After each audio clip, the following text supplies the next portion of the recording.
अस्सलाम वालेकुम। उम्मीद है कि मेरे प्यारे प्यारे बहन भाई सब ठीक ठाक होंगे, खैर खैरियत से होंगे। आप सब सुनाएं, आप सबकी तबीयत कैसी है, सेहत कैसी है? और मेरी भी तबीयत से माशाल्लाह बिल्कुल ठीक है। तो जी ये काफ़ी दिन पुरानी वीडियो पड़ी हुई थी ड्राफ्ट में, तो मैंने आज देखा तो मैंने कहा मैं अपने बहन भाई के साथ ये शेयर करती हूँ।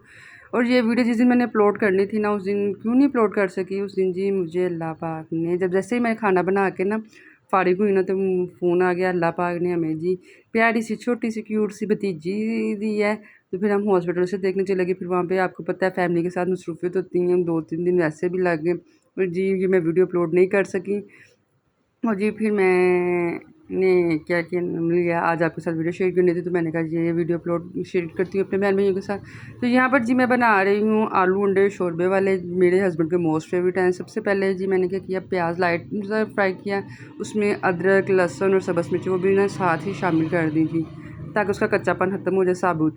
और फिर जब वो अच्छे से उनको वो फ्राई हो गए, लाइट गोल्डन हो गए, तो उसको जी मैंने ग्राइंडर में ग्राइंड कर लिया। और फिर इसमें टमाटर और शामिल किए और ग्राइंड करके पेस्ट बना के इसमें नमक मिर्च सूखा धनिया हल्दी डाल के अच्छे से बनाई की। आलू शामिल किए, आलू शामिल करके इसकी अच्छी सी बनाई करके भी मैंने इसमें शामिल कर दिया पानी।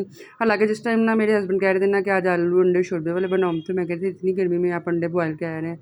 और फिर भी यकीन करें बच्चे ने बहुत शौक से खाते हैं। और मेरे हस्बैंड तो स्पेशली जब आलू अंडे का सालन बना हो ना, बहुत शौक से खाते हैं।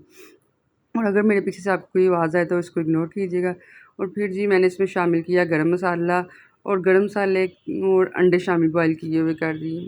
और साथ जी रोटियां भी बना ली थी मैंने साथ ही।